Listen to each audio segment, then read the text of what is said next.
Buongiorno, benvenuti al Focus TG. Siamo anche oggi in onda, in diretta, per informarvi di quello che sta succedendo in Veneto. Abbiamo tantissime notizie di cronaca dalla nostra regione. Come sempre le nostre redazioni si stanno muovendo fin da questa mattina per raccogliere informazioni, news, novità sull'ultima ora proprio dal Veneto. Però c'è da parlare anche della siccità, delle ricadute della siccità. La temperatura si è un po' abbassata, c'è stato un allentamento della morsa del caldo, ma di sicuro questo non basterà per risolvere i problemi enormi che ci sono in tutto il Veneto. Ovviamente qualcosa è successo, ne parliamo poi anche grazie alle nostre dirette come sempre dal territorio, la cultura, spettacoli, ma non solo, quindi un'ora e mezza da stare assieme qui al Focus TG per capire dove va questo nostro Veneto. Cominciamo dalla cronaca, ennesimo incidente stradale, un'auto finisce contro un camion in sosta sulla A4 all'altezza di Montebello, muore una donna di 39 anni, salva miracolosamente la bambina che era con lei. Incidente mortale in nottata intorno a mezzanotte in A4, poco prima del casello di Montebello in direzione Milano. Secondo le prime ricostruzioni l'auto con a bordo una donna di 39 anni e la figlia di 8 sarebbe finita per cause in corso di accertamento contro un camion fermo all'interno di un'area di sosta. L'auto si è infilata sotto la parte posteriore del mezzo e per la donna di origine marocchina e residente in Romania non c'è stato nulla da fare.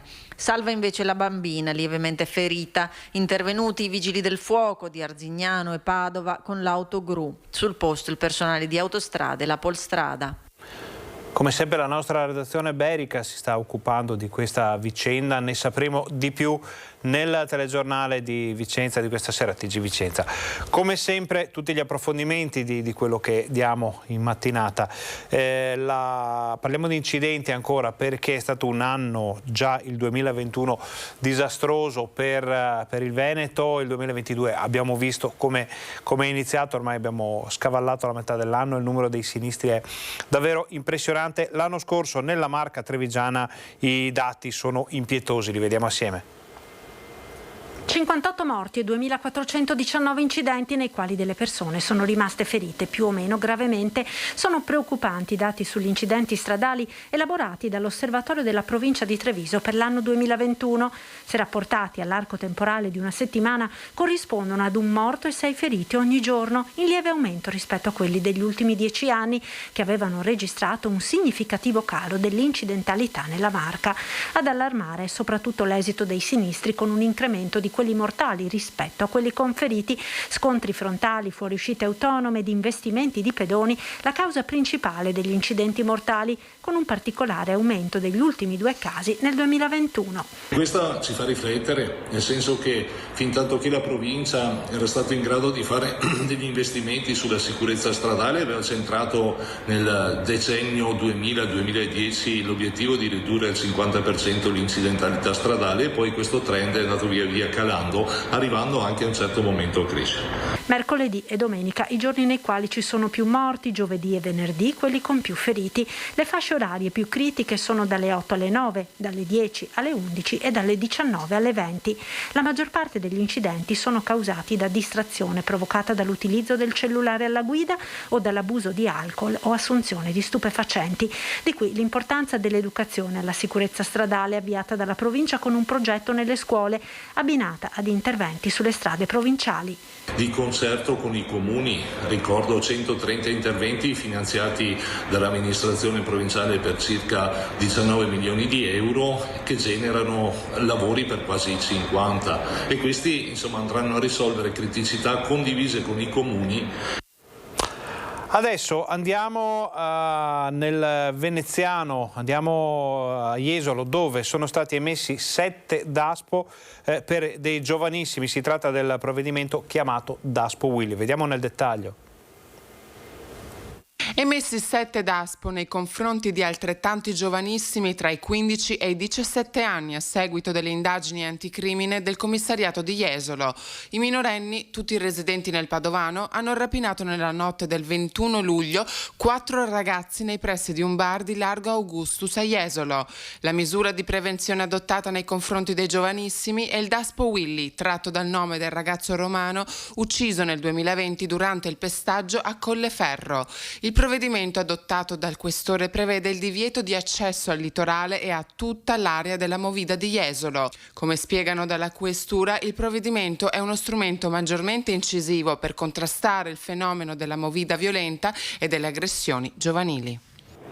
E sempre a proposito di baby gang che coinvolgono anche il Padovano, in questo caso le faide fra trapper, giovani esponenti della musica a Milano, finiscono con 9 arresti. I carabinieri hanno eseguito un'ordinanza di custodia in carcere a carico di 9 persone per gravi fatti di violenza. Tra i destinatari del provvedimento ci sono anche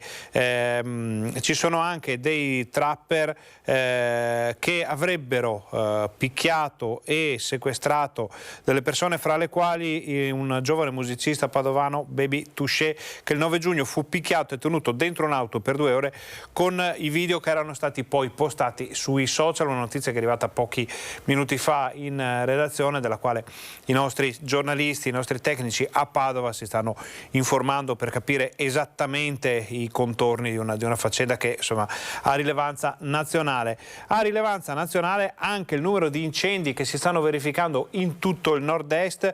Ieri era tornato il terrore per il Carso, di nuovo in fiamme. Vediamo che cosa era successo.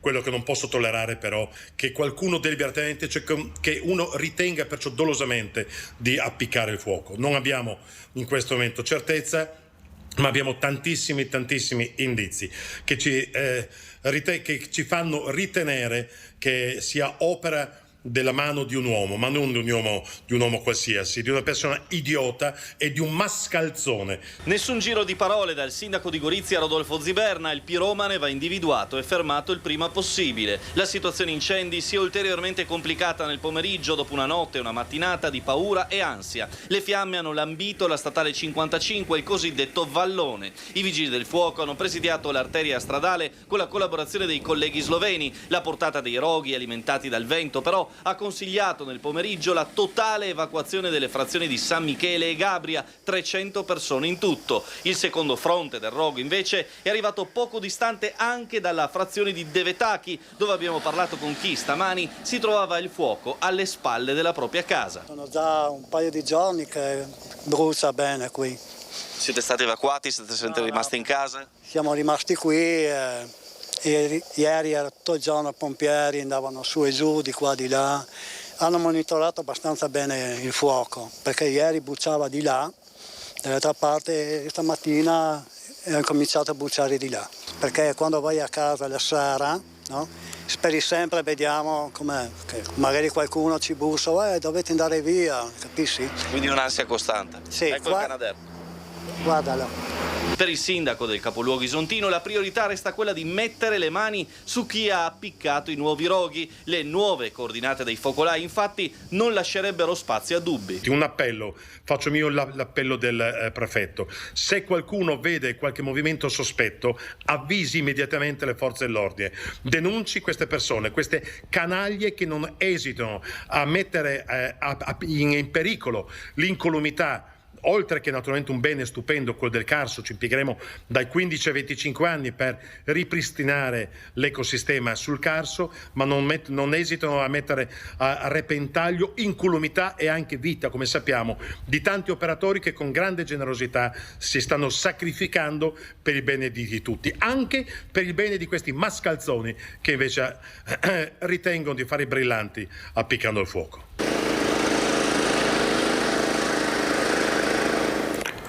C'è stato anche un altro incendio ieri sera a Villorba che ha portato i vigili del fuoco a lavorare per tutta la notte, addirittura pare che ci siano 50 persone sfollate. Arriverà fra poco un servizio con immagini da parte della nostra redazione. Noi andiamo avanti, torneremo a parlare di incendi più tardi quando avremo le ultime notizie dai nostri colleghi. Andiamo avanti e vediamo un parapiglia avvenuto a Vicenza con una fuga contromano per sfuggire ai controlli. Una folle fuga per eludere i controlli che gli è costata la revoca della patente e l'allontanamento dal capoluogo berico per 3 anni. È successo ad un uomo residente nella provincia di Vicenza alla guida di un'auto sportiva di lusso che ha sfrecciato per le vie del capoluogo compiendo prima un sorpasso azzardato e poi dandosi alla fuga con manovre pericolose nel centro cittadino, compresi alcuni tratti contromano, mettendo a rischio l'incolumità di potenziali e ignari passanti e riuscendo infine, dopo 20 minuti di inseguimento, a eludere il controllo.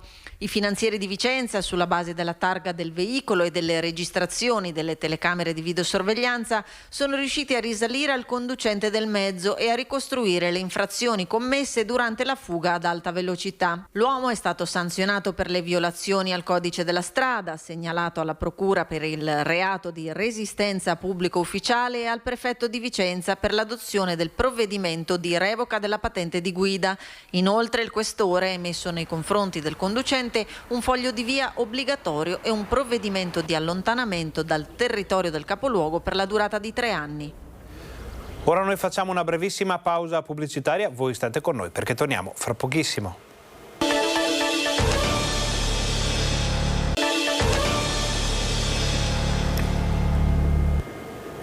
Buongiorno, bentornati al Focus TG, siamo in diretta anche oggi in onda per informarvi di quello che sta succedendo in Veneto. Abbiamo aperto il nostro telegiornale con l'ennesimo incidente stradale dall'esito mortale in A4, ci sono però tante altre notizie. Avevamo parlato del furioso incendio avvenuto a Villorba ieri sera, abbiamo già il servizio con le prime immagini. Ero in casa, mi hanno avvisato che c'era un incendio e sono corso fuori, io sto al primo piano, ma era già divampato da un po' l'incendio sull'attico in alto a destra e basta, sono uscito di corsa e dopo è successo quello che è successo. Spero di rientrare almeno per prendere 2 robe, solo per quello, almeno. Questa è la testimonianza di uno dei residenti della palazzina di via Donatori del Sangue a Fontane di Villorba, devastato dal furioso incendio di ieri sera. Le fiamme sarebbero state innescate dalla cucina di uno delle mansarde, avendo facinesca nell'arredamento completamente in legno. In poco tempo il fuoco ha attaccato anche il tetto ventilato, propagandosi a tutta la copertura del fabbricato. Mi sono fermato perché ne ho uno in proprietà lì sotto e sono l'assicuratore dello stabile. Là sopra c'erano a questo punto gli attici col tetto ventilato e quello probabilmente ha contribuito al fatto che sia stato molto difficile fermare l'incendio. Situazione difficile per i vigili del fuoco, subito intervenuti con 2 autoscale da Treviso e Venezia, oltre alle autobotti che hanno dovuto ricaricare più volte dalla vicina Piavesella. Difficile e pericolosa quando parte del tetto è crollato. Tra i leggeri intossicati anche un pompiere prontamente soccorso dall'unità del SUEM presente con un'ambulanza. Una lotta con le fiamme che è andata avanti fino a tarda notte, mentre all'esterno i residenti non potevano far altro che assistere alla devastazione delle proprie abitazioni. Nella fuga precipitosa c'è chi è riuscito a portare via anche il proprio cane e il gatto, mentre i pompieri hanno cercato di salvare gli altri animali da compagnia rimasti all'interno delle abitazioni. Oltre una cinquantina le persone che non hanno potuto e che non potranno tornare nella propria abitazione. Per loro pronto l'intervento del sindaco che, informato dell'incendio, ha immediatamente lasciato la giunta per recarsi sul posto. La situazione è che stanno domando l'incendio, hanno evacuato sia il condominio interessato e anche quello a fianco, ci sono stati 2 intossicati, lievi intossicati e stiamo attendendo disposizioni dei vigili del fuoco. Io mi sono già mosso e ho trovato l'alloggio. Quanta gente dormirà fuori stanotte? Stiamo parlando intorno alle 10 unità. C'è chi andrà da parenti e chi andrà appunto in hotel dove abbiamo trovato le camere. Tutta la palazzina risulta inagibile? Dobbiamo attendere quello che dice il caposquadra dei Vigili del Fuoco, perché sembrerebbe di sì. Vediamo se riescono a salvare il piano terra. Difficile al momento la conta dei danni, che tra appartamenti devastati dalle fiamme o allagati dall'acqua comunque risultano essere ingenti. Solo nelle prossime ore i tecnici stabiliranno se la struttura sia stata compromessa in tutto o in parte dal rogo.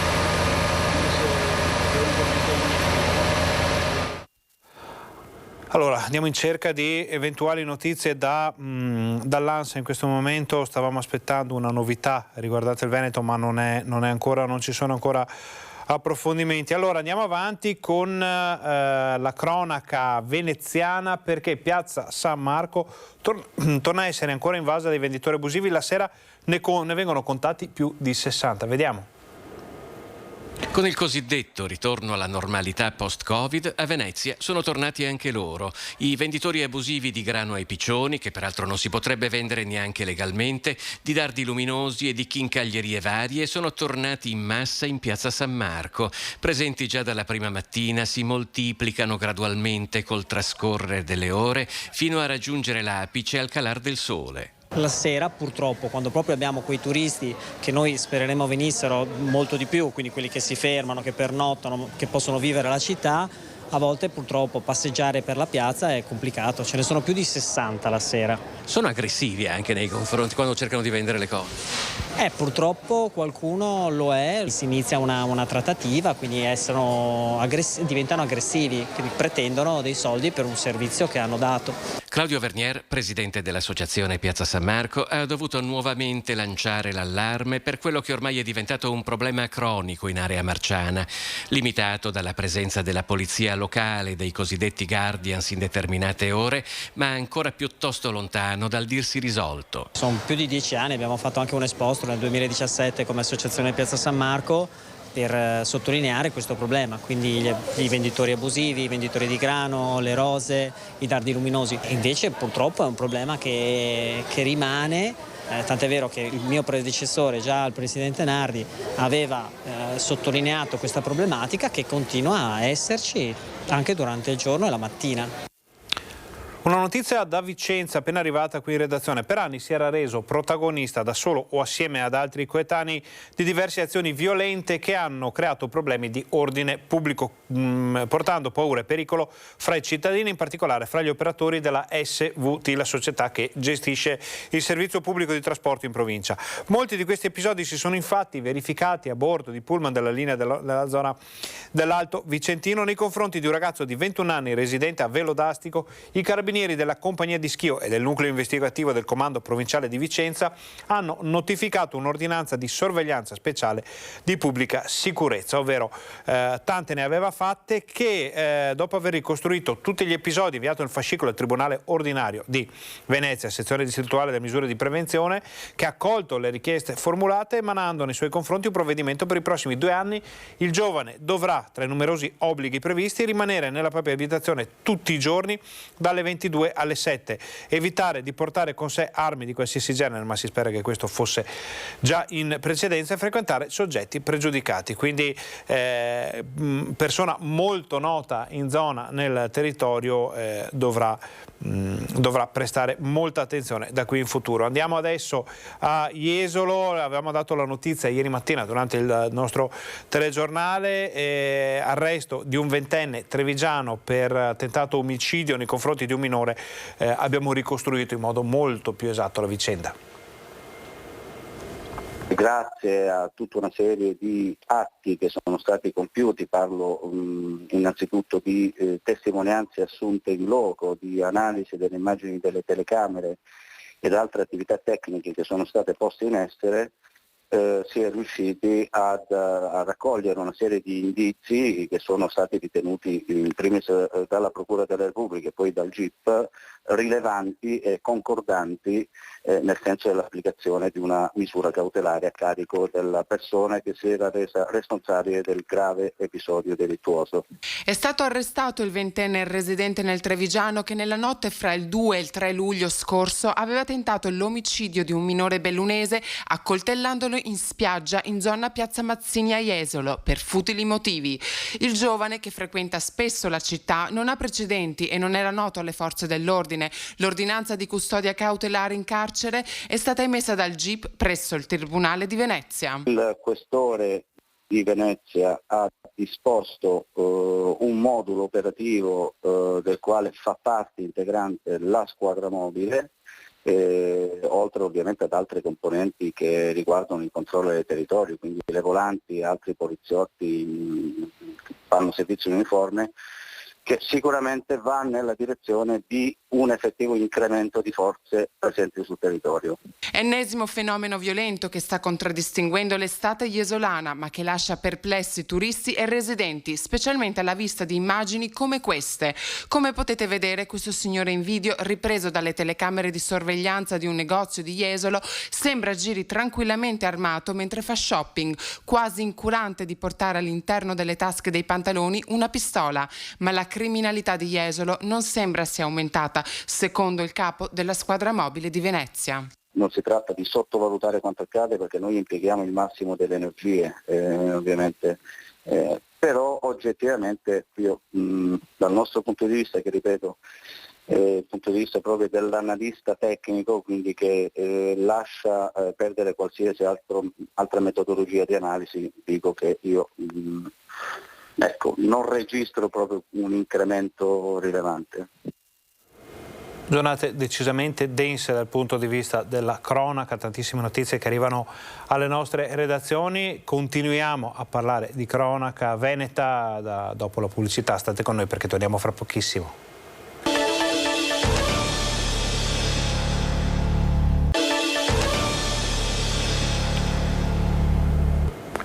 Buongiorno, bentornati al Focus TG. Siamo in diretta anche oggi in onda per informarvi di quello che sta succedendo in Veneto. Siamo nella pagina della cronaca e siamo nel capitolo, per così dire, rivierasco di questa pagina. Parlavamo poco fa di quello che è accaduto a Jesolo qualche settimana fa, quando un giovane trevigiano ha assalito un minorenne, è accusato adesso di tentato omicidio. E adesso andiamo a vedere l'esito della sparatoria in centro avvenuta qualche sera fa dal punto di vista degli operatori turistici. È un danno sicuramente di immagine, i nostri turisti ci chiedono sicurezza e questa dobbiamo sicuramente garantirgliela nella totale completezza.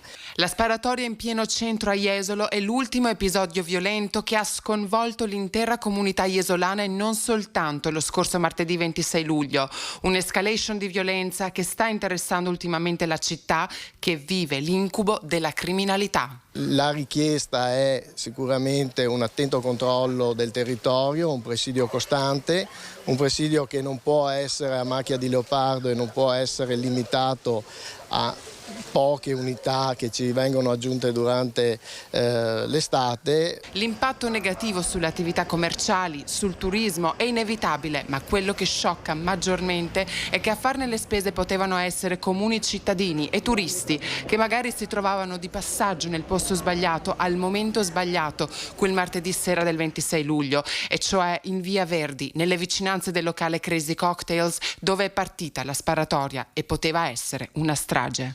Proprio perché è avvenuto in zona centrale, in un orario poi in cui c'era molta gente ancora sulla strada, sì, dà una doppia preoccupazione. Come si sentirebbe se fosse presente durante una sparatoria mentre passeggia per strada? È sicuramente qualcosa di spaventoso. È una brutta sensazione. Situazioni e sparatorie se ne vedono e se ne sentono anche in altri paesi. Succedono anche in Germania, ma sicuramente da turista non è una bella sensazione. Il pensiero è volato subito al fatto che comunque è un orario abbastanza ancora da passeggiata familiare e anche a noi capita di fare passeggiate in quell'ora. Tra l'altro è uno dei locali dove qualche volta mi servo, quindi ho pensato se fossi passato lì cosa sarebbe potuto accadere. Ecco. Per fortuna non è successo, però non è una cosa, posso ritenere che è una cosa circoscritta quantomeno, ecco, non è abbastanza diffuso, per fortuna questa è una cosa importante. Le forze dell'ordine sono intervenute praticamente nell'immediatezza vita. Alla luce di questo fatto così violento, l'Associazione Jesolana Albergatori chiede il riconoscimento di città balneare per avere a disposizione un numero maggiore di forze dell'ordine. Non siamo una piccola città, ma nel periodo estivo diventiamo una città importante. Su questo e su tutto quello che riguarda la situazione piuttosto particolare delle località balneari del Veneto, insomma, approfondiremo nei nostri telegiornali come sempre. Adesso ci spostiamo a Revine Lago, dove, lo ricorderete, ne abbiamo parlato diffusamente nei nostri telegiornali, si è verificata una tragedia, una bambina in gita scivolata, entrata, non si sa ancora cosa sia successo nel lago e vi è annegata, è stata recuperata poco dopo, si è tentato di fare il possibile per salvare la vita, ma non è stato possibile. Il vescovo di Vittorio Veneto ha fatto visita alle suore del collegio che ospitava la piccola che ha perso la vita. Sentiamo le sue parole. Una tragica fatalità che ha sorpreso tutti coloro che erano presenti. Questo è il giudizio del vescovo di Vittorio Veneto dopo l'incontro avuto questa mattina con le suore del collegio San Giuseppe che ospitava la piccola Maria con la madre dopo la fuga dalla guerra in Ucraina. Una visita per portare un po' di conforto alla famiglia, ma anche alle religiose e alle educatrici profondamente scosse per quanto accaduto ieri pomeriggio nel laghetto di Santa Maria a Revine Lago, dove la piccola rifugiata è annegata. Vicinanza a coloro che sono stati colpiti da questa tragedia. La famiglia, la mamma e la nonna che era lì presente e per certi aspetti anche tutta la comunità ucraina e anche coloro che sono stati coinvolti in questa triste vicenda, cioè coloro che avevano organizzato questa uscita, questo Grest e si sono trovati in una situazione così difficile. Fondamentale per Monsignor Pizzolo è fare chiarezza su tutta la vicenda, convinto che le educatrici non sono venute meno ai loro compiti e che forse la piccola è stata colta da malore sparendo immediatamente nell'acqua del lago.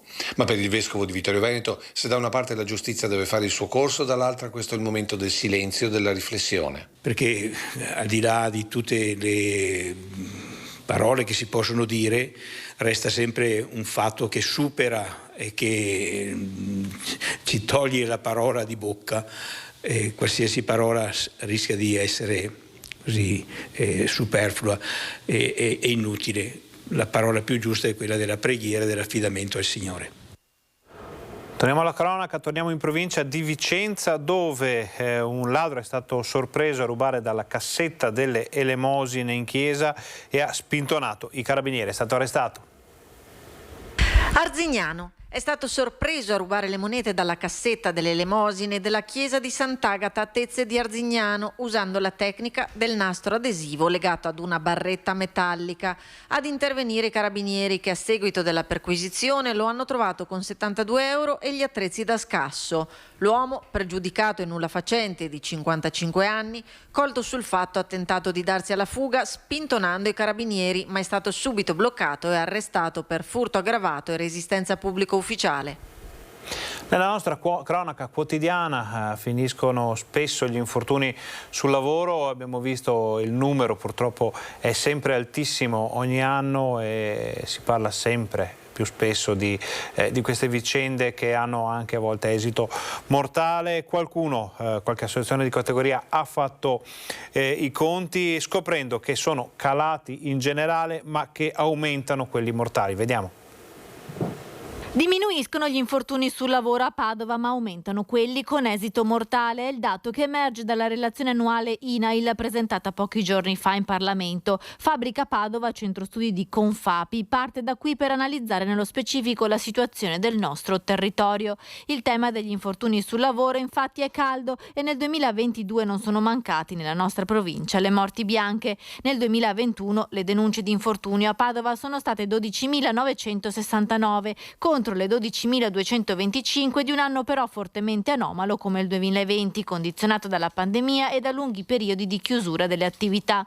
Se però rapportiamo questo dato con gli anni pre-Covid, si nota invece una sensibile riduzione dei casi, con una discesa del 9,5% rispetto alle 14.328 denunce di infortunio sul lavoro del 2019 e del 10,4% rispetto ai casi del 2018. Abbiamo l'opportunità di sfruttare l'esperienza della pandemia, durante la quale le aziende si sono dimostrate estremamente virtuose nell'attuare protocolli di sicurezza. Questa esperienza non deve andare perduta e deve essere uno stimolo e un incentivo per aumentare la sicurezza delle nostre aziende, dei nostri posti di lavoro, soprattutto per riportare anche la certezza, la convinzione nei nostri giovani che lavorare nelle aziende manifatturiere non è pericoloso ed è piacevole. Secondo Andrea Tiburli, presidente di Union Meccanica Confapi Padova, non bisogna dunque abbassare la guardia, anzi le imprese devono continuare nell'opera di sensibilizzazione e formazione per prevenire gli infortuni e creare sicurezza nel posto di lavoro.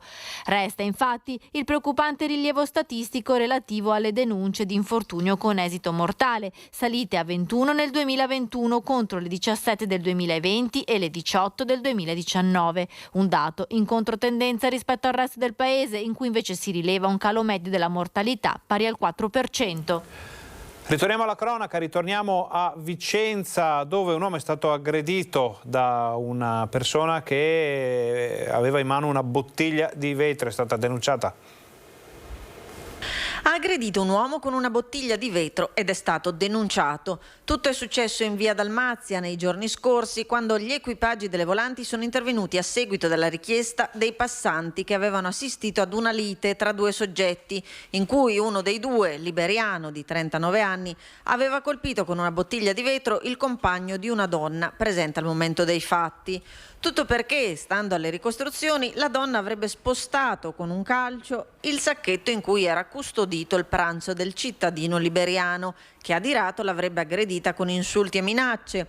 A questo punto sarebbe intervenuto il compagno della donna per difenderla, ricevendo ulteriori improperi dell'uomo sino ad essere colpito al braccio da una bottiglia rotta.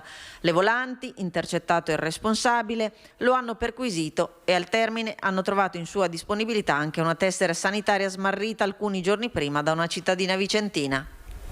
E ad Arzignano viene varata un'ordinanza antirumore e antidegrado nell'area del villaggio Giardino. Vediamo cosa prevede. Degrado, rumore, sporcizia. Ad Arzignano i cittadini lanciano l'allarme in piazza Pellizzari. Le notti estive sono troppo vivaci e c'è chi si lamenta. Diversi cittadini e anche amministratori condominiali ci hanno scritto lamentando situazioni di degrado, rumore, disturbo di quiete pubblica, abbandono rifiuti e sporcizia in genere. Così scatta l'ordinanza antidegrado e antirumore. A mezzanotte stop a bar e locali che vendono alimenti e bevande, dai kebab alle pizzerie da sport, dalle rosticcerie alle pasticcerie fino alle gelaterie e alle gastronomie, nelle vie 4 Novembre, Pellizzari, Cesare Battisti e Piazzale Pellizzari. Apertura non prima delle 7 del mattino, chiusura non oltre la mezzanotte. Ecco quindi che, utilizzando sostanzialmente un'ordinanza che ha già avuto degli ottimi risultati 2 anni fa per le vie del centro, andiamo ad estendere l'area anche per tutelare il diritto al sonno e alla quiete pubblica dei residenti di quella particolare area commerciale di Piazza Pellizzari. Cambiamo zona, cambiamo argomento, restiamo sempre nella pagina della cronaca. La polizia stradale durante un controllo ha scoperto delle persone che erano arrivate in Italia nascoste nel cassone di un camion. Sono arrivati in Italia clandestinamente nascosti nel cassone di un camion. Il loro viaggio è finito all'autogrill di Limenella lungo l'autostrada A4.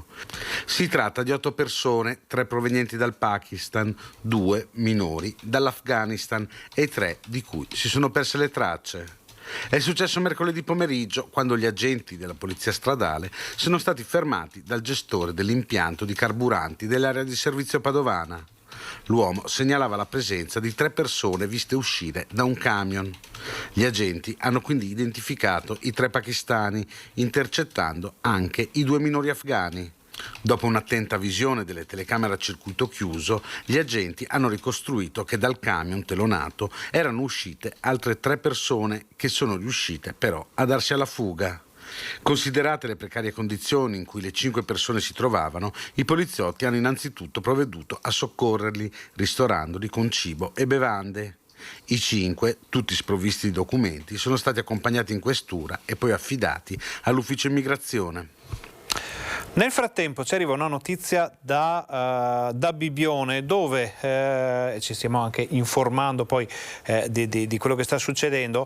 Pare che siano ripartiti dei fumaioli nella zona colpita già nei giorni scorsi da un furioso incendio. La protezione civile comunale li avrebbe scoperti durante un'attività di perlustrazione. Intervengono sul posto i vigili del fuoco e le squadre per bonifica e presidio, quindi questa stagione disastrosa sotto il profilo degli incendi non accenna a cambiare registro. Prima di andare in pubblicità vediamo anche un'altra ricaduta di quelle che sono poi i problemi legati al tempo, al meteo, alla siccità, alla stagnazione di acque, ovvero la presenza di zanzare, la presenza della Western Nile. Terza vittima provocata dal virus West Nile. Si tratta di un 88enne di Vo ricoverato da qualche giorno a Schiavonia per le complicanze della febbre sopraggiunta assieme ad altri sintomi tipici della febbre del Nilo trasmessa dalle zanzare. Si tratta del secondo decesso avvenuto all'ospedale di Schiavonia e che si aggiunge al primo che era invece stato registrato nei giorni scorsi a Piove di Sacco. Anche il bollettino dei ricoveri in azienda ospedaliera è salito. Il laboratorio di analisi dell'ospedale Università di Padova ha individuato 2 nuovi casi certi di West Nile. Si tratta di una donna di 72 anni di Corezzola, ricoverata nel reparto di neurologia dell'ospedale Sant'Antonio, e di una 62enne di Villafranca Padovana che si trova invece nel reparto di malattie infettive. Altri 2 casi sono invece in fase di accertamento, ma i sintomi che presentano sembrano ricondurre proprio al virus West Nile. Si tratta di un 78enne di Arzer Grande e di una 36enne di Codevigo, entrambi ricoverati. L'azienda ospedaliera ricorda che il West Nile virus è una malattia infettiva di origine virale non contagiosa trasmessa dalle zanzare e per questo bisogna proteggersi usando repellenti nelle parti scoperte del corpo e evitando nelle case e nei terreni ristagni d'acqua che diventano habitat ideali per uova, larve e insetti adulti. Ora noi facciamo un'altra brevissima pausa pubblicitaria, state con noi perché torniamo fra pochissimo.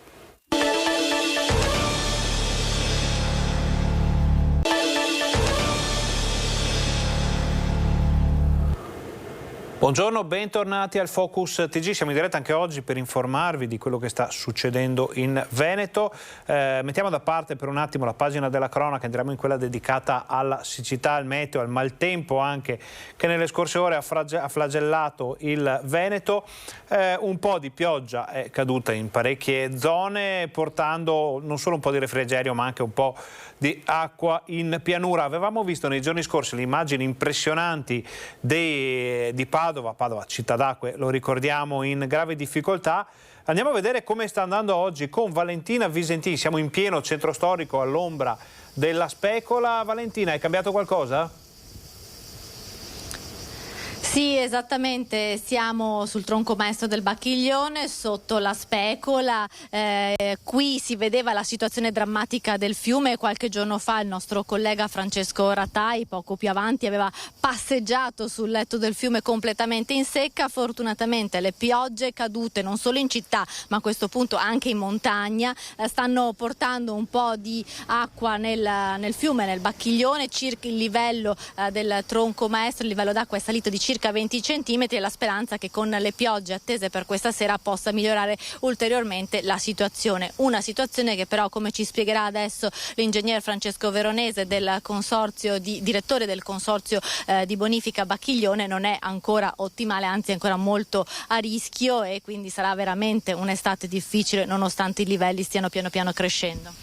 Stiamo aspettando le piogge sperando che non facciano danni, perché purtroppo i temporali dell'estate quando vengono sono talmente intensi che creano più problemi che vantaggi.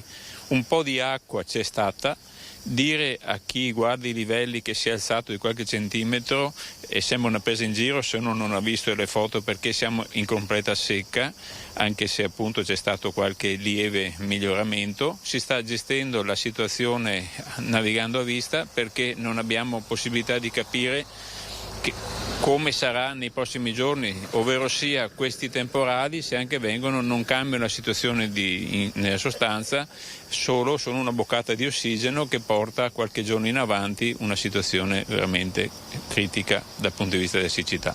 Per intendere, quant'è adesso la portata del Bacchiglione che voi monitorate costantemente? La portata del Bacchiglione è estremamente ridotta, sarà dell'ordine di 15-20 metri cubi al secondo. Pensiamo che il fiume in piena ne può portare 800, per capirci, e per un fiume una portata del genere è quasi tutta la portata. Pensate che nel Bacchiglione i consorzi di bonifica immettono le acque del canale Leb, che porta acqua dall'Adige, finché l'Adige, pur ridotta la portata dell'Adige, è ancora in grado di alimentare 4-5 metri cubi, che vuol dire 4.000-5.000 litri al secondo, provengono dall'Adige nel Bacchiglione, perché il Bacchiglione altrimenti ha l'alimentazione del tronco che viene da Vicenza, il Bacchiglione, e il Brentella che viene dal Brenta, che in questo momento hanno portate molto ridotte. È vero, lei diceva sono pochi centimetri di innalzamento del livello, quindi non è relativamente una buona notizia, però questo leggero aumento potrebbe far ritardare quella che i padovani guardavano con un po' di apprensione, ovvero lo spegnimento dell'inceneritore, perché Ferdinando, la scorsa settimana nel tavolo a cui partecipa settimanalmente anche il Consorzio di Bonifica in Comune sul monitoraggio dei canali, diceva che se il canale San Gregorio si fosse abbassato ulteriormente di 4-5 centimetri si sarebbe provveduto a spegnere l'impianto di San Lazzaro dell'inceneritore. Questo innalzamento potrebbe far slittare questa decisione. Sì, infatti, come dicevo prima, sono situazioni estreme che mai si sarebbero neppure pensate, e l'inceneritore, se solo si alza appunto di qualche centimetro, quelli che servono per prelevare le acque per il raffreddamento. Lo stesso anche per quanto riguarda i pesci e tutta la fauna ittica. Ci sono stati grossissimi problemi per la vita della fauna all'interno dell'acqua, ci sono state grandi morie, per cui la necessità di trasportare carcasse, con oltre al danno ambientale, ecologico, anche un danno per possibili problemi igienico-sanitari. Su questo il Comune di Padova ci chiede costantemente la situazione com'è, e soprattutto insieme con gli uffici del Genio Civile regionale che regola i grandi fiumi siamo in costante collegamento, perché va gestito quel poco di acqua che c'è. Anche perché è giusto, bisogna salvare i pesci vengono tolti dai canali e poi con l'acqua ossigenata, come avevamo raccontato, trasportati nel Bacchiglione, ma togliere i pesci in corsi d'acqua come questo rende anche difficile poi la salubrità, perché il pesce aiuta magari a non far proliferare le alghe, a non far produrre i topi, la presenza di topi, quindi è necessaria, è vero, è giusto salvare i pesci, ma togliere proprio completamente i pesci dai canali vuol dire anche mettere a rischio un po' l'ecosistema.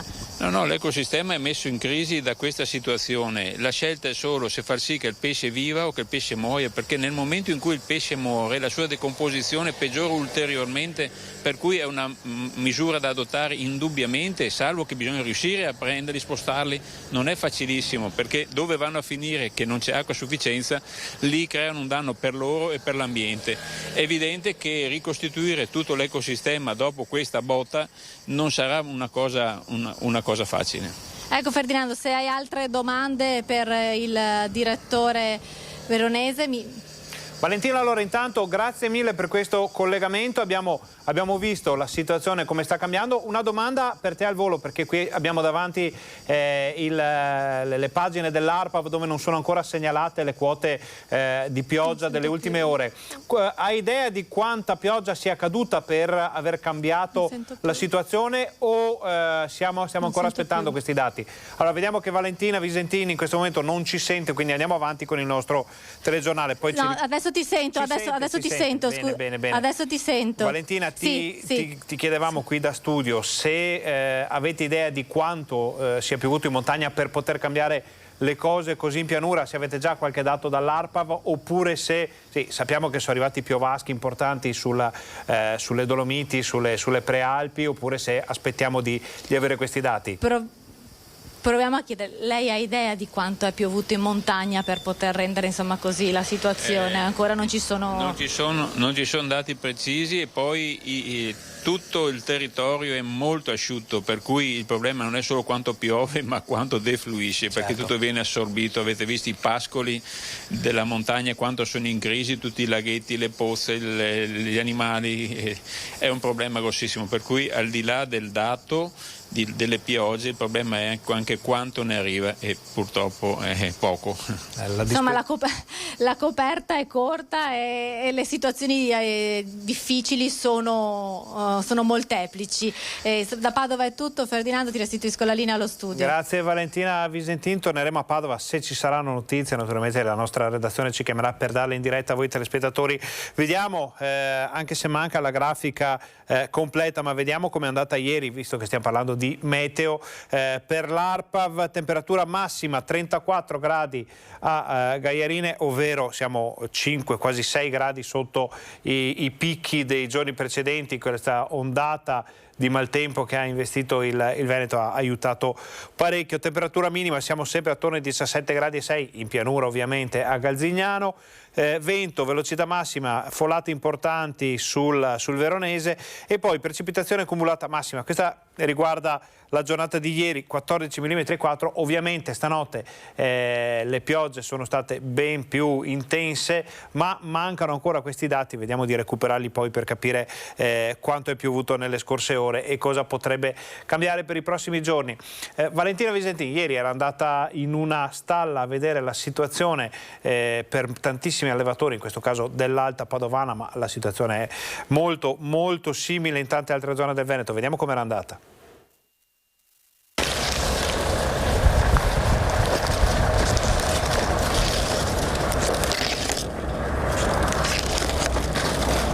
I campi di mais, che dovrebbero essere nel pieno della produzione con le foglie verdi e le pannocchie, sono una distesa ingiallita con foglie secche quasi bruciate dal sole. La siccità ha messo in ginocchio la produzione di questo cereale. Qui siamo a Villa del Conte, nell'Alta Padovana. Domani si parte con la raccolta del mais in anticipo di un mese. Tra le conseguenze di questo raccolto anticipato, una produzione minore, e a soffrire sono anche gli animali, soprattutto il bestiame che si nutre di mangime. C'è difficoltà di reperire anche certe materie prime, come per esempio le polpe secche di barbabietola, che sono uno degli elementi, diciamo, base per l'alimentazione zootecnica, senza tener conto dei prezzi di mais e soia e di altri elementi che sono andati alle stelle. E quindi gli allevamenti sono sicuramente in difficoltà, tant'è che qualcuno non riesce più proprio ad avere la forza finanziaria per acquistare diciamo quel che gli serve per l'alimentazione degli animali e sta pensando di vendere. Le aziende come quella di Francesco Cazzaro devono fare i conti con i rincari dell'energia. In un'estate così rovente bisogna ventilare le stalle per far vivere gli animali. Un anno fa il costo medio era di 5-6 centesimi, la produzione dell'energia adesso è quotato a 50 nel mese di luglio, quindi 10 volte tanto, vi lascio capire, insomma, e conseguentemente anche le fonti energetiche per utilizzare le macchine agricole, il gasolio principalmente e poi il gas, con i costi che hanno mandato veramente in tilt il bilancio delle aziende e il brutto è che non è che ci sia tanta prospettiva di miglioramento a breve. Quella è diciamo, ci aspettiamo purtroppo grossissime difficoltà per molte aziende. Con la fine dell'estate si potrebbe arrivare alla chiusura di molti allevamenti e questo metterebbe in crisi per esempio il settore caseario e quello delle carni. Dunque le previsioni per il prossimo autunno non sono buone. Non è che con qualche pioggia si risolve il problema. Il clima che si è determinato quest'anno per diciamo, riprenderlo, per ricostruire un po' l'ambiente che avevamo, sia le risorgive, quindi le falde sotterranee, ci vorrà forse qualche anno, ma qualche anno di piogge e di clima diciamo normale che rientri nella media degli anni passati, non certo come quest'anno. Adesso andiamo in montagna a vedere la situazione con la siccità. Solo nei giorni scorsi avevamo raccontato la decisione di chi ha scelto di chiudere anticipatamente la stagione dell'alpeggio, di scendere dalle malghe, in questo caso dall'altopiano dei 7 comuni, a causa della siccità, non tanto per la mancanza d'acqua che magari in qualche modo si può anche portare su, ma proprio perché l'erba ormai è talmente bruciata che anche piogge intense e continuative potrebbero non risolvere alcun disagio. Quindi in tanti hanno deciso di pensare, e qualcuno scenderà già dall'inizio del mese prossimo, invece che a settembre, a San Matteo, addirittura ottobre, dove l'erba resta buona più a lungo. Andiamo, come dicevamo, in Alpago per capire qual è la situazione. Crisi idrica. Quando finirà bisognerà analizzare quello che si può fare. Una proposta arriva da Chies d'Alpago, che ha 12 sorgenti, ma anche altre 4 dismesse nel tempo. Alla fine di questa crisi idrica bisognerà sedersi intorno al tavolo con gli amministratori della conca dell'Alpago, insieme al gestore BIM, per trovare delle soluzioni. Il nostro comune di Chies d'Alpago, come dicevo prima, ha 12 sorgenti, ma anche 4 sorgenti dismesse nel tempo. La proposta che farò è quella di riattivare queste sorgenti per aumentare la portata d'acqua verso la parte bassa della nostra conca dell'Alpago. Nel comune di Chies d'Alpago è stato anche realizzato un acquedotto in adduzione dalla sorgente Busa delle Serle, e poi ci sono le sorgenti di Trache, quella dal Venal di Funes, che prende acqua dal Crep Nudo e dalla parete nord del Monte Teverone, la sorgente Sarina, quella di Cautes e altre ancora. In questo periodo il Vincestore, insieme alle autobotti di Vigili del Fuoco del Vincestore, ogni giorno vengono a Chies per approvvigionarsi di acqua presso il nuovo asilo di Chies, e ogni giorno 10 camion vanno verso la parte bassa del comune di Alpago, quindi verso Farra, per riempire i serbatoi d'acqua, e quindi ogni giorno diamo circa 80.000 litri di acqua alla parte bassa del comune di Alpago, che è in sofferenza. Il sindaco ricorda infine come l'acqua di Chies serve a molti altri comuni come Puos, Farra, Tambri, Cansiglio e anche comuni di cintura del Basso Friulano e Trevigiano. Ritorniamo in pianura, ritorniamo a Padova per vedere le suggestive, per dire così, insomma, immagini che ci mostrano il piovego colorato di verde dalle alghe nei pressi delle Porte Contarine. Acque coperte di verde è quanto stamattina è stato segnalato dai padovani nei pressi delle Porte Contarine, dove sorge il memoriale alla tragedia dell'11 settembre. Il piovego, che sembra un prato in ogni suo spazio d'acqua, tanto ha fatto la siccità che con la complicità del caldo ha permesso alle alghe di proliferare al punto di dare un tocco suggestivo di colore a un angolo di città che, nonostante la sua bellezza, ancora non ci aveva abituato a tanto. Adesso risaliamo in montagna. Il verde non è quello delle alghe, è quello dei prati della piana di Marcesina, tanto cara anche allo scrittore Mario Rigoni Stern. Nella lista della spesa della regione figura anche un nuovo pozzo proprio in Marcesina, dove ci sono torbiere e anche alcune delle rare sorgenti dell'altopiano dei 7 comuni, acqua che potrà tornare molto utile sia alla popolazione che anche alle attività. C'è anche un nuovo pozzo nella piana di Marcesina nella lista della spesa che la Regione invierà a Roma, nel faldone, per far fronte all'emergenza idrica. Da Palazzo Balbi è stato predisposto un primo piano di interventi da quasi 5 milioni di euro che attinge ai fondi assegnati dal governo al Veneto. Gran parte dello sforzo è destinato a ridurre i danni causati dalla risalita del cuneo salino del Po e dell'Ivenza, ma un occhio di riguardo è pure per la montagna vicentina. È in programma infatti la trivellazione di un nuovo pozzo in Marcesina, la piana incantata tanto cara a Mario Rigoni Stern, nella quale sono presenti sorgenti e torbiere. Il costo dell'intervento è di circa 77.000 euro, che serviranno a dare nuova linfa alle attività del territorio e anche al vicino paese di Enego, il cui acquedotto già pesca da una sorgente che sgorga vicino alle torbiere. Adesso noi facciamo un'altra breve pausa pubblicitaria, voi state con noi perché torniamo fra pochissimo.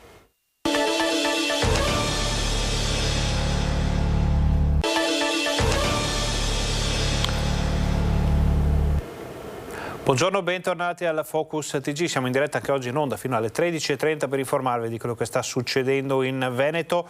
Teniamo da parte per qualche minuto la pagina della siccità, del maltempo, di quello che sta succedendo in questa estate davvero torrida, che sta portando enormi problemi sia alle famiglie, ai cittadini che alle aziende, alle attività produttive, per la mancanza d'acqua e per tutte le ricadute. Torniamo nella pagina della cronaca, perché emergono altri dettagli riguardo la notizia che vi abbiamo dato già ieri nel nostro telegiornale, ovvero il ritrovamento di una gamba in una chiusa del canale Adigetto a Villanova del Ghebo, in provincia di Rovigo. Poi nel tardo pomeriggio di ieri sono stati rinvenuti pochi chilometri più a monte, a Lendinara, altri resti umani racchiusi in sacchi neri dell'immondizia. Si tratterebbe, secondo le prime informazioni, del tronco e della testa di un uomo.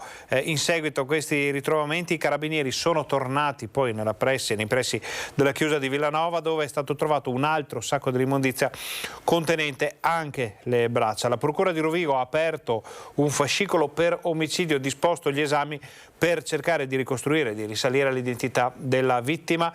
Stando alle indagini del medico legale, i resti umani sarebbero stati in acqua da giorni, al massimo da poche settimane. Bisognerà fare un esame necroscopico, un'autopsia per poter saperne di più. Allora andiamo invece in altopiano, dove sono stati fissati i funerali di Alberto Casagrande, l'uomo di 47 anni, molto noto non solo ad Asiago e dintorni per la sua attività, per la sua presenza, è caduto con il suo aliante davanti agli occhi del padre e del figlio. Si svolgerà sabato pomeriggio alle 15 nel Duomo di Asiago il funerale di Alberto Casagrande, il 47enne deceduto a bordo del suo aliante lo scorso lunedì. La salma giungerà dall'ospedale di Bassano del Grappa. Domani sera, venerdì 29, sempre in Duomo, si svolgerà una veglia di preghiera. La famiglia ha chiesto che al posto dei fiori siano raccolte offerte in denaro da devolvere al gruppo Abracadabrart per il progetto Un mondo a colori e altre iniziative. Chiudiamo questa pagina della cronaca con una notizia che ci arriva da Cittadella, dove Alice, una bambina, aveva fretta evidentemente di venire alla luce. Il suo vagito ha calamitato l'attenzione di tutti all'esterno del pronto soccorso della cittadina murata nell'Alta Padovana. Medici e infermieri si sono precipitati fuori, ma la bimba era già tra le braccia di mamma Silvia e del papà Stefano, che con sangue freddo si è improvvisato ostetrico e ha fatto nascere la figlioletta. Nel giro di pochi minuti la piccola era già in sicurezza, la mamma sotto controllo del personale di ostetricia e ginecologia. Da parte dell'U6 Euganea ci fanno sapere, sono andati gli auguri di buona vita ad Alice, un applauso alla mamma e al papà e ai fratellini che ora l'aspettano a casa. Cambiamo decisamente argomento, parliamo dei mercati, queste istituzioni ormai storiche in Veneto, e siamo andati a vedere come sta cambiando l'approccio delle persone in questi tempi così difficili. La gente non manca in questa giornata di mercato, quello che manca, secondo gli esercenti, secondo gli ambulanti, è la gente disposta a spendere. In un'estate complicata per l'economia delle famiglie, con il rincaro dei costi, con il rincaro delle bollette, ebbene, come stanno andando le vendite, gli affari al mercato? Scopriamolo insieme. Qualcosa spendono, però sempre stanno attenti e chiedono lo sconto e vogliono sempre il prezzo più basso. Noi cerchiamo di fare il meglio possibile. Guardano anche l'euro, sì, lo guardano e confrontano, perché al mercato si può trovare un prezzo, €1 di più, €1 di meno sui ricarichi. Dopo c'è anche la simpatia del banco e quello, clienti che sono abituati a venire da noi o da un altro, così.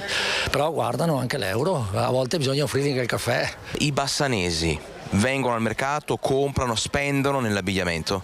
Spendono poco. C'è una crisi allucinante, non si lavora più bene e quindi sta andando un po' tutto in declino. Comprano molto poco e chiedono sempre più sconti. Si vede che il caro bollette, gas, luce sta facendo dai suoi effetti negativi, insomma, sul portafoglio. Adesso magari è bassa stagione, estate, sono al mare, ma in montagna, ma insomma qui a Bassano, come dico, c'è sempre un certo movimento, insomma. Si comprano i libri per leggerli sotto l'ombrellone?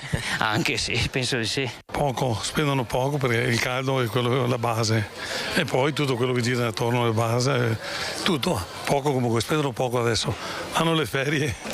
Da quello che ci raccontano gli ambulanti, i commercianti, si spende meno, ma cerchiamo di capire anche come si spende. I clienti preferiscono pagare in contanti o con il bancomat? Dipende dai giorni.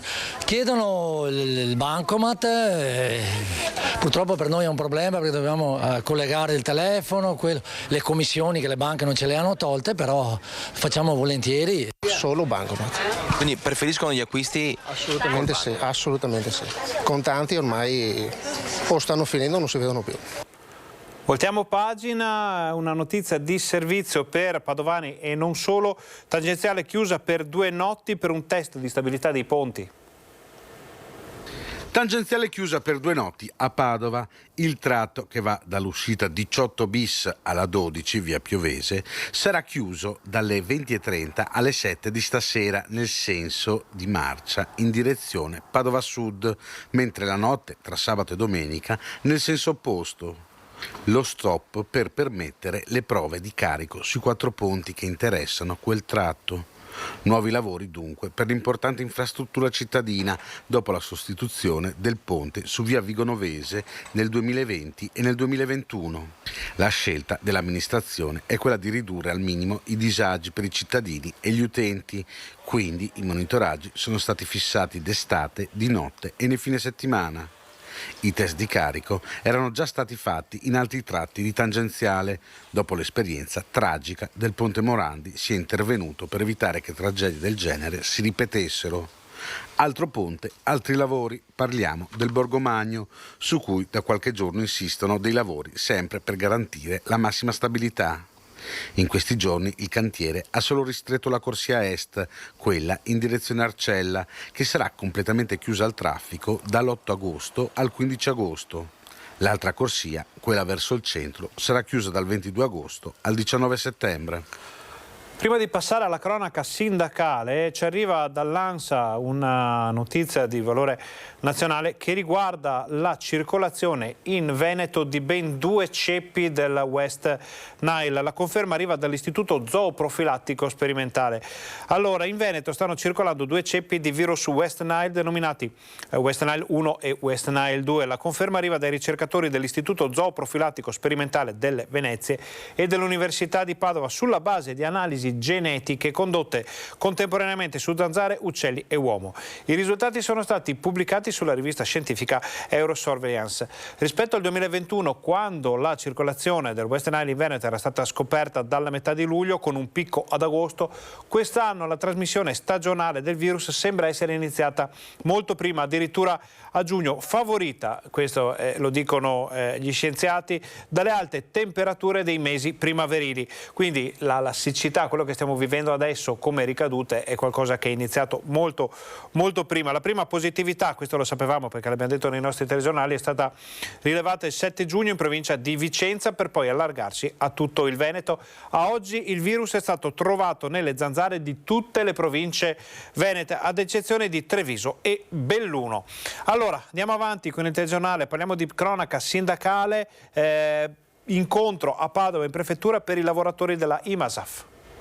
Che l'azienda oggi non c'è all'incontro perché ha avuto degli impegni, delle cose, ma l'azienda dice che, così mi è stato trasferito, poi oggi capiremo, l'azienda dice di essere disponibile a fare questo percorso. Questo è quello che mi è stato trasferito, però Picchetto ed incontro in prefettura per i lavoratori della IMASAF, l'azienda di Cittadella, produttrice di marmitte. All'incontro, oltre alle delegazioni sindacali, anche il sindaco della città murata, Luca Pierobon, assente invece la proprietà. Noi ci aspettiamo che riparta una discussione con l'azienda da delle certezze, perché ogni qualvolta abbiamo fatto degli accordi con questa azienda e poi ci siamo trovati con nulla in mano. Oggi in discussione è il salario dei lavoratori e il futuro di questa azienda, perché è un'azienda dell'automotive, produce marmitte e come tale è in crisi da diversi anni. Noi dobbiamo costruire anche ragionamenti di rilancio di questa azienda e dell'occupazione. I lavoratori da 2 mesi stanno protestando perché gli accordi presi vengano rispettati. Spiegheremo al prefetto che i lavoratori dell'IMASAF hanno rinunciato a un pezzo di salario per 3 anni, d'accordo con l'azienda che l'avrebbero ripristinato in caso l'azienda fosse tornata in bonis. L'azienda sta fatturando e avendo degli utili, ma non vuole ridare i soldi ai lavoratori. Quindi c'è un ammanco di cassa sulle tasche dei lavoratori e noi chiederemo al prefetto di darci una mano a trovare una soluzione, perché l'azienda non rispetta gli accordi. L'accordo stipulato anni fa non è stato rispettato, dicono i rappresentanti sindacali. Ora è il momento di confrontarsi con le istituzioni come garanti. Perché noi abbiamo bisogno di garanzie e di certezze, perché se contratti e discuti con un'azienda e poi le aziende alla fine ne hanno sempre le mani libere, significa che la condizione dei lavoratori può solo che peggiorare sempre. Noi questo non lo accettiamo. Dal lavoro alla sanità, chi segue il nostro TG Bassano conosce le vicissitudini dell'ULSS 7 Pedemontana. Di recente però è emersa una novità che ha preoccupato moltissimo i cittadini e non solo loro, ovvero la dinamica del cosiddetto neurologo telefonico. In pratica da una certa ora del pomeriggio fino al mattino successivo non c'è alcun neurologo a disposizione negli ospedali di Bassano e Sant'Orso. In caso di necessità gli operatori, i medici, i sanitari devono chiamare telefonicamente Vicenza o Arzignano per un consulto. Questa situazione apre delle domande proprio sull'ULSS. Ormai è chiaro. La carenza di specialisti dell'ULSS 7 ha costretto il direttore sanitario Antonio Di Caprio a varare il cosiddetto neurologo telefonico, ovvero in caso di necessità, quando non c'è un neurologo negli ospedali dell'azienda, quindi ogni giorno dalle 4 di pomeriggio alle 8 del mattino successivo, bisogna chiamare Vicenza o Arzignano per un consulto. Questo però vuol dire che a Vicenza i neurologi ci sono, e come se ci sono. Ma allora perché questi specialisti non sono presenti al San Bassiano e a Sant'Orso in numero sufficiente da garantire la copertura di eventuali emergenze? Ecco, questa è una buona domanda che ci hanno fatto molti telespettatori dopo i servizi andati in onda sul neurologo telefonico. Qualche ben informato del settore sanitario ci dice che in sostanza la risposta è una sola. Il San Bassiano e gli altri ospedali dell'ULSS, diretta da 1 anno e mezzo da Carlo Bramezza, non sarebbero appetibili per i medici. Anzi, l'ospedale bassanese avrebbe perso quell'appeal che aveva fino a qualche mese fa e che lo aveva trasformato in una sorta di calamita di professionisti di altissimo profilo. Insomma, pare proprio che potendo scegliere gli specialisti scelgano altre destinazioni.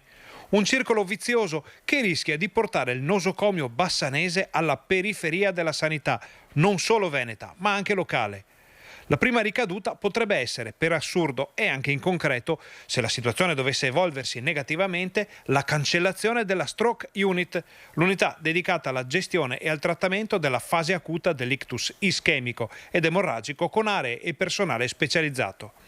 In soldoni si parte dall'assenza del neurologo e si arriva alla chiusura del servizio. Ipotesi e domande che rimbalzano da Bassano a Venezia senza trovare risposta, ma i nostri microfoni sono sempre aperti per tutti.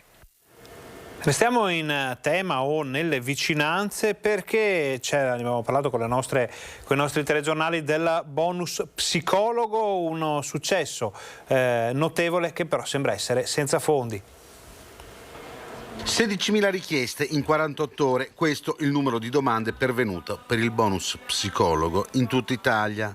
Il problema però è che i fondi messi in campo, 10 milioni, bastano per coprire un decimo delle richieste, che sono 16.000. Risposta enorme da parte dei cittadini. In 2 giorni sono arrivate 10 volte le domande che sarebbero copribili col bonus. Sono arrivate quasi 160.000 domande rispetto alle 16.000 persone che potrebbero essere coperte con i fondi attualmente stanziati dal governo, cioè 10 10 milioni di euro.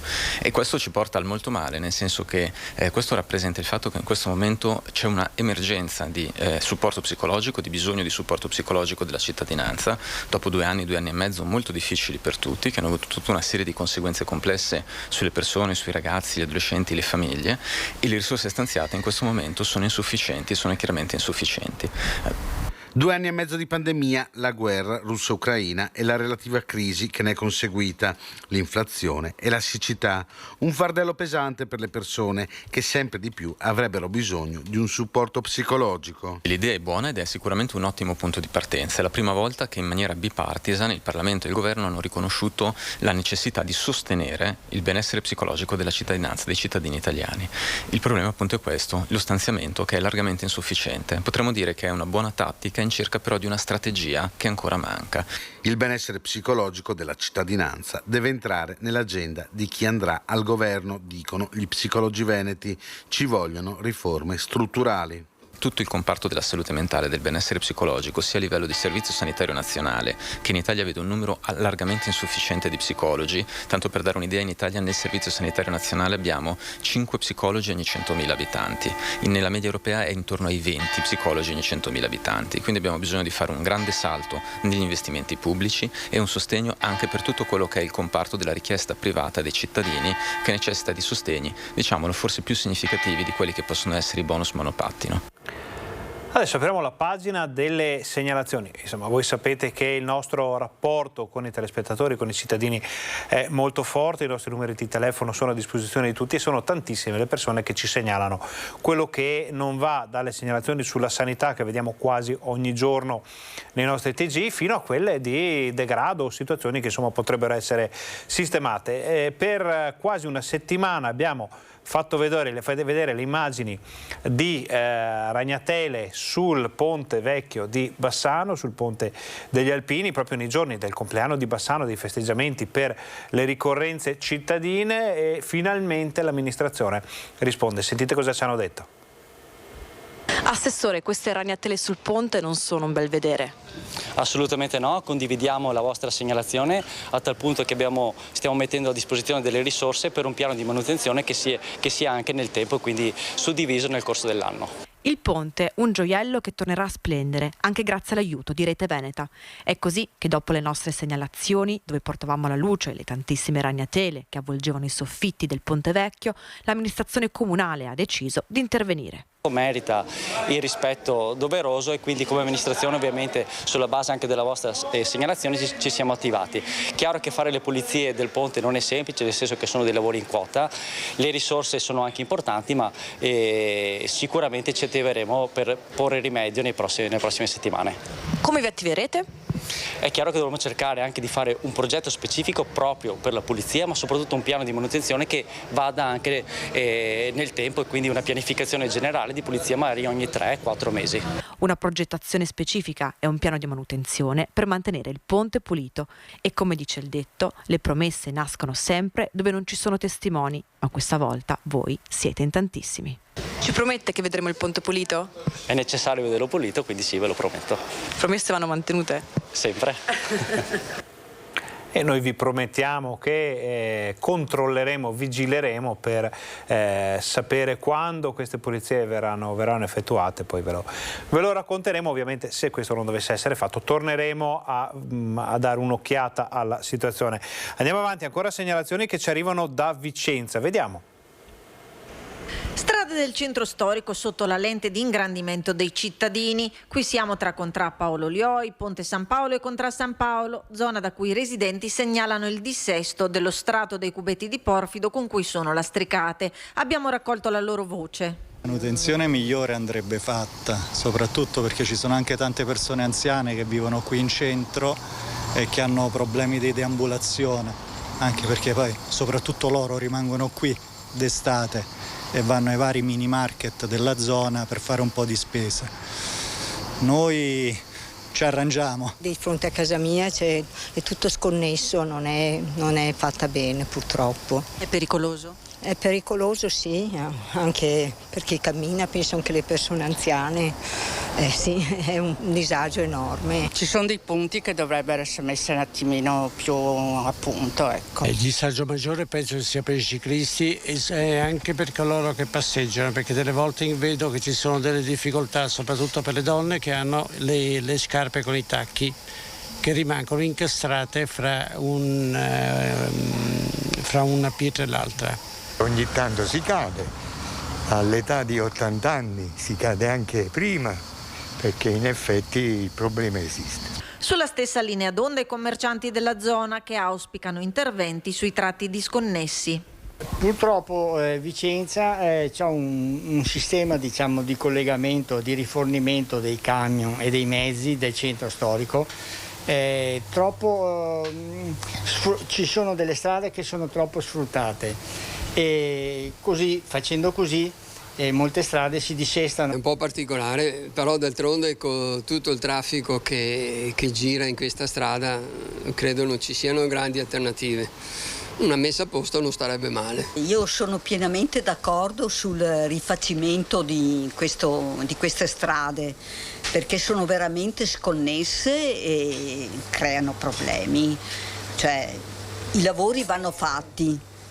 Sarà un disagio un po' per noi, ma poi va bene perché c'è tutta la cittadinanza, ne trarrà vantaggio ed è giusto che quello che è rotto vada rimesso a posto. La sua esperienza andando in bicicletta? A volte è un po' drammatica perché ho rischiato molte volte di cadere e di farmi veramente male, insomma, e quindi sono pienamente d'accordo. Torniamo a Vicenza per un'altra segnalazione, questa volta in strada Pasubio, rifiuti abbandonati. Cartoline da Vicenza, una bellissima città, monumentale. I palazzi palladiani, le ville, il santuario, l'abbraccio dei Colli Iberici, la sporcizia di strada Pasubio. No, un attimo, c'è qualcosa che non va. Avete indovinato qual è l'immagine sbagliata? Sì, sbagliata, ma in tutti i sensi, perché innanzitutto non c'entra con la bellezza, perché la maleducazione è sempre sbagliata, perché l'inciviltà non ha a che fare con la cultura architettonica, artistica, storica di una città come Vicenza, ed è da qui che partiamo, da queste foto che ci arrivano in redazione da strada Pasubio. Quello che si vede è un vero e proprio bazar sul marciapiede. C'è davvero di tutto, sacchi neri, verdi, pieni di rifiuti abbandonati, c'è una coperta, persino una sedia.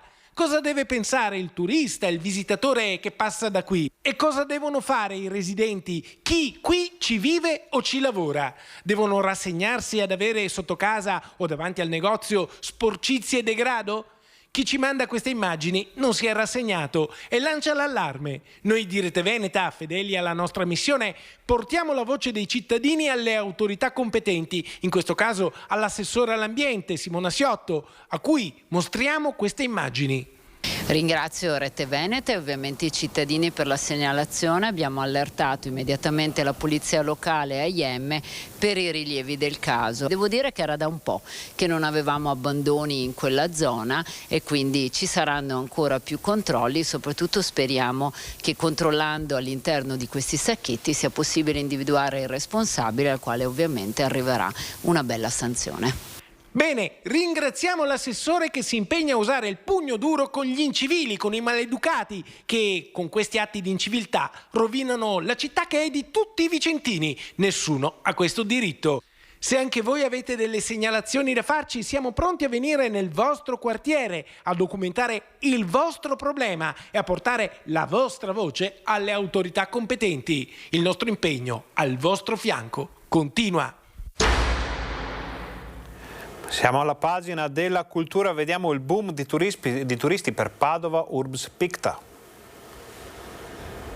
Cresce il turismo nella città di Padova. In questi mesi l'aumento è motivato anche dalla forte attrattiva che si è generata con Urbs Picta, il ciclo affrescato trecentesco, oggetto di una campagna di promozione nazionale divenuto nel 2021 patrimonio UNESCO. se Padova è la capitale mondiale UNESCO, vuol dire che nessun'altra città al mondo può vantare un ciclo pittorico del Trecento come quello padovano. Direi che questo ha creato un appeal a livello nazionale e internazionale e i dati lo confermano. Noi abbiamo gli stessi arrivi e le stesse presenze del pre-Covid. Stiamo superando le presenze che erano 1.675.000 nel 2019. È sufficiente poi andare agli Eremittani, alla Cappella degli Sloveni, il Palazzo della Ragione hanno raggiunto livelli pre-Covid. Addirittura io credo che il Palazzo della Ragione raggiungerà i 150.000 visitatori, la Cappella arriverà a 330-325.000. Come dire, sono indicatori importanti che ci fanno capire, ed è sufficiente girare nelle piazze di Padova, che Padova è sempre più percepita come una grande città d'arte europea, una auspicabile e desiderata meta di destinazione turistica. Gli albergatori sostengono che sta cambiando il pubblico degli alberghi, che ora si rivolge più a quello turistico. La domanda e l'offerta stanno decisamente cambiando e l'amministrazione non vuole trovarsi impreparata. Quello che l'amministrazione può fare è creare le condizioni di promo-commercializzazione. Abbiamo realizzato un portale di sostegno che si chiama turismopadova.it e all'interno del portale è possibile acquistare online la card Padova Urb Card, il biglietto unico, sia per i padovani, sia per gli italiani tutti, sia per gli stranieri, con una cifra modesta, modica, siamo vicini ai 30 euro, si può comprare il biglietto che permette di visitare tutti gli 8 siti. Direi che insomma ci sono tutte le condizioni, come dicevo prima, perché quest'anno venga superato il 2019 e entro un paio d'anni Padova supererà i 2 milioni di presenze. Una delle tante meraviglie del Veneto. Adesso, parlando di Veneto, vediamo i dati che ci arrivano dall'azienda Zero della Regione per capire come sta evolvendo la situazione dell'emergenza Covid. Abbiamo 6.187 nuove positività riscontrate con i tamponi di ieri, che portano il numero dei casi attualmente positivi a 94.266. Ma la situazione della sanità è la seguente. In questo momento abbiamo 1.106 ricoverati, come potete vedere, in area non critica, di cui 786 ancora positivi, 36 ricoverati in terapia intensiva, di cui 23 ancora positivi. Ecco le differenze rispetto ai giorni scorsi. C'è un bilancio positivo di 17 unità, quindi scendono i positivi ma salgono i ricoverati. Sostanzialmente invariato il numero delle persone ricoverate in terapia intensiva, purtroppo da segnalare ancora 10 decessi. Questa era l'ultima notizia del nostro telegiornale. Per tutto il resto vi invitiamo a seguire TG Bassano e TG Vicenza di questa sera per tutto quello che non è ancora stato detto fin qui. Noi ringraziamo Renzo Rigon per la regia con Alessandro Costacurta, ringraziamo tutti i colleghi che ci hanno permesso di portare nelle vostre case tutte le ultime notizie dal Veneto. Ringraziamo voi per essere stati con noi e vi auguriamo un buon pomeriggio. Vi ricordiamo, anzi, prima di chiudere, che alle 13:35, subito dopo la fine del nostro telegiornale, andrà in onda una puntata speciale di, un attimo che lo recuperiamo, itinerari turistici con Ida De Poli, dedicato alla festa della Trebbiatura di Cadoneghe, quindi fra pochissimo in onda.